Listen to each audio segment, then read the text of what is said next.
দিদি আপনি তো ধর্ম ভালো মানেন, আবার আপনার মনটা দেখতেছি পুরোপুরি শুদ্ধ।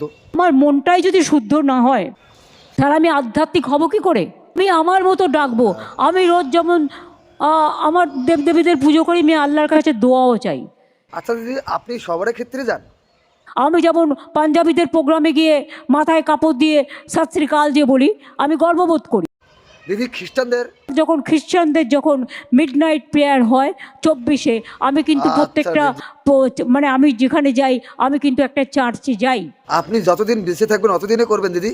এবং যতদিন বেঁচে থাকবো করব। আচ্ছা দিদি, ঠিক আমি আছে। হিন্দুদের কাছেও যাই, বৌদ্ধদের কাছে যাই, জৈনদের কাছে যাই, পারসিকদের কাছে যাই, বুঝছি বুঝছি দিদি, সব ক্ষেত্রে যান আর কি, অলরাউন্ডার আপনি।